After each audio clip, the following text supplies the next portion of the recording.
Do you ever feel stuck in a procrastination loop? Those moments where you're so tired to do anything that you just end up procrastinating day after day. But then you look around and then you wonder, why are you so tired? Because there's nothing really tiring around you. You keep asking yourself, why do I feel so burnt out? Why do I feel so lazy when I haven't gotten anything done? Because usually burnout is from doing too much or overpacking yourself with so many things to do. So you wonder, why am I feeling like I'm doing too much when I'm not even doing too much? But there's a different kind of burnout that no one talks about. The kind that just happens because you're not doing anything. And no one talks about it. No one talks about the frustration and the guilt that comes with inaction. No one talks about the mental drain that comes with not taking action towards your goals. And the craziest part about it is that it's so hard to admit, because it's like, why are you feeling this way? You're not even doing anything. If you feel so burnt out because you're not doing anything, then go ahead and do something and stop feeling this way. It seems so easy, but it's not. So in this episode, I'm going to talk about why you have been feeling drained even when you've not been doing what seems enough, and why that feeling is so heavy, and why even staying in that position for longer is going to cause more harm than good, because it chips away at your self-confidence, it chips away at your self-respect, and it chips away at your self-trust. All these things are things that we have to prove to ourselves daily. And finally, I'll share some tips on how to get rid of the mental load and feel free, so that we can finally start working on our goals, because our goals are too big to be feeling burnt out when you're not even taking action towards them.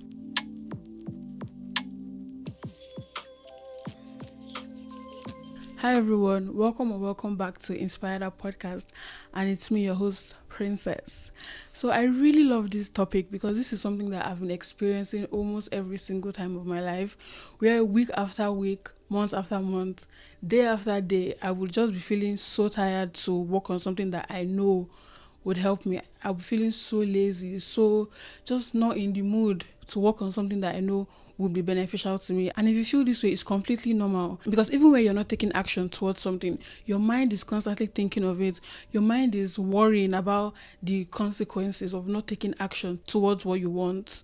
Your mind is not feeling fulfilled, so there's just this frustration, because imagine if something makes you so happy but physically you can't get yourself to do it. That's such a mental weight to be carrying around. So I completely understand if you feel burnt out when others may just see you as being lazy. So you're not actually lazy. There's just so much blockage in between you and who you want to be, in between you and your goals, and in between you and taking action. And I know you could be telling yourself, just get up and do it, just get up and do it. Being lazy is not cool, because definitely being lazy is not cool, but it's just so hard. So usually I keep on asking myself, how can I overcome this? How can I get over this? Because there are moments where you notice that passion and that drive you used to have towards something just isn't there anymore. And it's so funny, because it's like it's playing hide and seek with you. Today you have so much passion, and the next thing you just completely don't want to do it. And a lot of us experience this, especially when we have huge goals, big dreams, big plans for ourselves, and then you feel stuck. So let's talk about it.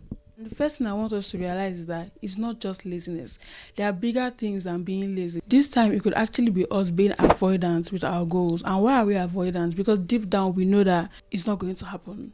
Because there's a subconscious, aside from us being conscious and saying yes, we can achieve our goals, there's an inner mind you have that makes all the decisions for you and makes your life easier. She thinks for you and she does everything for you inside. So if she doesn't believe that you can achieve something, best believe she's not going to waste her energy trying to get up to do something. So your inner mind can think, there's no point in doing this, so why are you even wasting your time? There's something that I'm working on right now, and I've been trying to just get over the first step, and it's super difficult. And I was journaling yesterday. My journal is right here. I was journaling yesterday, and it just clicked in my head. Why something may feel so hard for you is because you don't believe you can do it. If you 100% knew that you can achieve something by putting in XYZ amount of effort, no one is going to convince you to not put in that amount of effort. But if you have your doubts here and there, when there's any little opposition or when there's any little hardship or obstacle, you're definitely going to say, okay, it's not meant for me and I'm not going to do it. So that's something that we need to realize for ourselves. Our subconscious mind doesn't truly believe that we can do it, so it's holding us back from actually doing it. And with all this, your self-confidence diminishes, because like I've said countless times on this podcast, every single day you have to prove to yourself who you are. If you spend a whole week doing things that you don't want to be, whether you like it or not, you're going to see yourself as that person. If you spend your whole week sleeping or just being lazy and stuff like that, you have to physically and mentally try to prove to yourself that you are better and that you are bigger than that and that you're made for better things. So if you keep feeding your subconscious mind things that you don't want, you're definitely going to be acting it out and you're definitely going to be playing it out. So just note that each time you procrastinate, your mind is saying, you see, this is who I am. I'm a procrastinator. This is who I am. I make plans and I don't follow through with those plans. This is who I am. I say yes to things that I'm not supposed to be saying yes to. This is who I am. I ignore the things that I know would be good for my growth and would be good for my future. And when you keep doing this, when you even try to make a change, it's like your brain is even laughing at you because it's like, who is this? You know you're not the kind of person that wakes up early and gets work done. You know you're not the type of person that reads a book. You know you're the person that just scrolls endlessly in bed while she has a long to-do list. So your brain already has this perception of you. So it's definitely going to be difficult to change that narrative in your mind. And another concept is that it's because we are constantly watching. I saw someone talk about how we were never meant to watch people so much like we do today. I mean, we spend hours on social media and you might think, okay, those are just mindless hours. No, our subconscious mind doesn't take things mindlessly, or she doesn't play around with things. Whatever you feed her is what she's going to take. And she takes it very, very seriously. Like, she stands on business.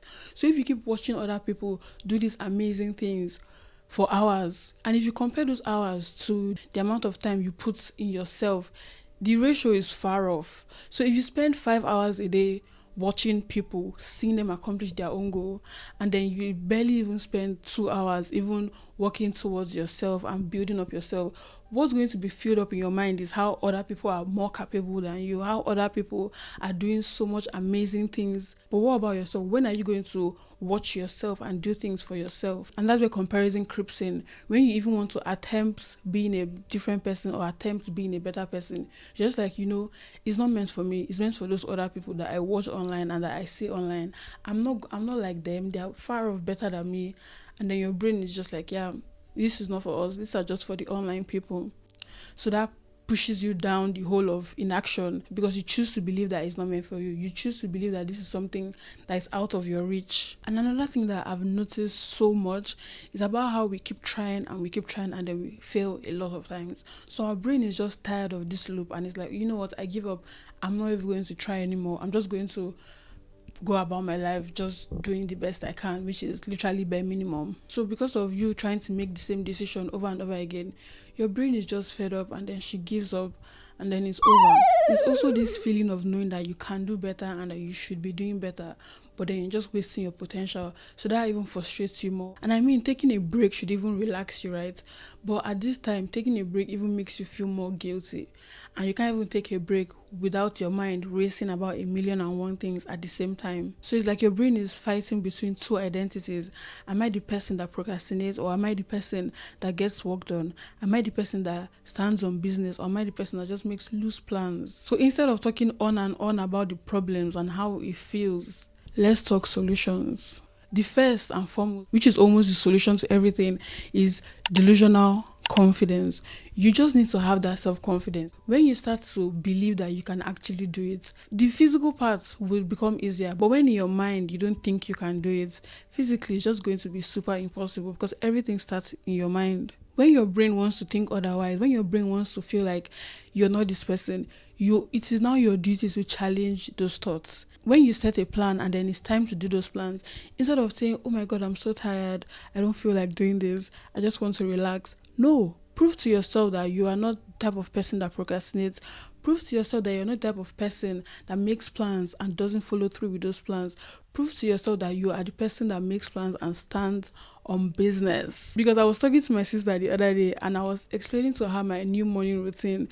When I wake up and I want to go to work and I'm so tired, I will look at myself in the mirror and be like, oh my God, I'm so tired. Okay, but who cares? Who cares if you're so tired? Who is going to say, okay, hey, tired, come and take this car, come and take this house since you're so tired?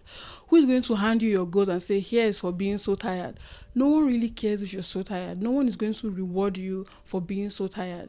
It's just life. It's just how things are. And for delusional confidence, I'm not saying ignore reality or have such an inflated ego. I'm not saying that, but it's just mindfully proving to yourself that you are a different person and changing that narrative you have about yourself. Because the only thing doing you is you. No one else has this definition of you and saying this is who you must be, this is how you must be. There is so much free will, and we can use our free will to our advantage. You can decide who you want to be and then show up as that person. No one is going to stop you. No one is going to hold you back. No one is going to say, hey, this is not who you are. Change it. Like, it's only you. So you choose and you decide how you want to show up. You can show up confident, or you can show up in another way, because our minds, like I've said, is looking for proof. So you give it that proof. Tell yourself that you are that girl, and then you're just going to be that girl. And this ties so well into the alter ego effect. And the alter ego is just you creating a persona of you that you can step into, and this persona is unlimited. She can do everything. She doesn't have any self-doubt. She doesn't have any imposter syndrome. She doesn't believe those lies people have told her. So you can create an alter ego. I made a whole video about it. So you can create your own alter ego. And anytime you're faced with something difficult, or anytime you need to put in the work, you need to do some deep work, you can step into her. You can say, this is me now, and I'm going to act like this. Even if it's just for 3 hours or 4 hours of today, this is who I am, and I'm going to do it. Because maybe current you cannot do those things. Current you is shy. Current you doesn't believe in herself so much. But you can step into her. You can step into her characteristics, and be her and do just like she would do. So it's like asking yourself, what would XYZ do? What would she do? What would Beyonce do? Beyonce wouldn't procrastinate.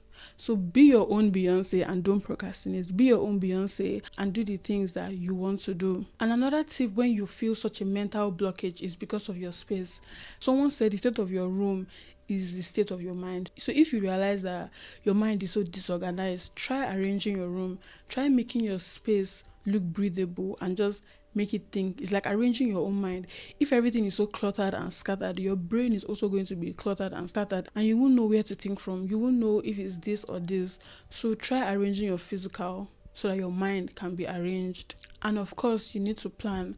Sometimes our brain is racing, thinking about a million thoughts at the same time because we don't have a clear plan. So actually get a pen and paper and write down the plans that you want. Write down the plans you have for yourself. Write down your weekly or daily to-do list. Clear that mental clutter, or even journal. Why is your brain thinking so fast? Your brain can't process all those thoughts at the same time. So just journal, even though your hand may be cramping, because your brain definitely thinks faster than our hands can write. But just journal, and if you're so lazy to journal, you can open up an audio recording and just think out loud and play back later, just to understand your thoughts. And if this still doesn't work for you, you can always choose to tell someone about it, someone you trust. You can always say, hey, this is what I'm struggling with and I don't know why. And most times when we say these things out loud, our brain starts to even realize, it's not even such a big deal. Or our brain starts to notice the solutions or notice the patterns, and you can now solve your problem yourself. Because all you need is you sometimes. And the next one, which is such a big one, is that we should stop relying on motivation. That's why we feel so frustrated at times, because there's just no motivation to do things. Motivation is not consistent. We need more than that to get things done. And what we need is discipline. If you realize that you've been relying on motivation so much, well, that's why you feel so burnt out and so frustrated when that motivation slips away. Because you can't rely on motivation. It comes and it goes. And when it comes, make good use of it. But what you need to rely on is being disciplined. Tell yourself that you're a disciplined person, you're a committed person, and you're going to commit to your goals. You're going to commit to the life that you want to build. You're going to commit to the future that you have imagined and that you have longed for. So long story short, create a plan and stick to it. Motivation is a dream. And if you're struggling with your routines or how to finally get started, just pick one habit, stick to it, and then you can gradually build up upon it. If you want to start reading before bed and sleeping early and also doing your skincare and also calling this person and also doing this all at night, start with one. You can start with doing your skincare. And when you finally find the habit of doing your skincare, you can then say, okay, after my skincare, I would read a chapter of this book, and then before and after I read a chapter of this book, I'm going to call up this friend, or I'm going to start journaling. Don't say from next week Monday I'm going to do my skincare, I'm going to journal, I'm going to read a chapter of this book, I'm going to do this, I'm going to do that, I'm going to plan my life tomorrow. Like your brain is already overheating, like this is too much for me to handle. So just pick one thing and gradually build on top of that. And sleep, whenever you notice that your sleep is just up and down, definitely your mood is not going to be at its best. You're not going to feel your best. You're not going to be in the mood for a lot of things. So when you sleep, your mood improves and then you'll be in the mood for your goals. So if you realize that you're scrolling at odd hours, well, just put the phone down and try to sleep for your own good, and just keep telling yourself that it gets easier. When you finally overcome one thing, the next one gets easier because you equip yourself with the tools needed for the next step. So keep going. It gets easier. Breathe. It really gets easier. You only have one life to live, and you decide how you can live this one life. So if you want to live your life doing things that don't really fulfill you and ignore the things that would fulfill you, that's on you and that's your choice. But if you want to live your life to the fullest, you want to accomplish your dreams, you want to reach your potential, that is also on you. That is a choice that you can make. My last week's episode, I talked all about courage and just going after the things that you know would fulfill you. So after this episode, go take a listen to that one. And if you enjoyed this episode, subscribe, like, comment, let me know what you think, and I'll see you in my next week's episode.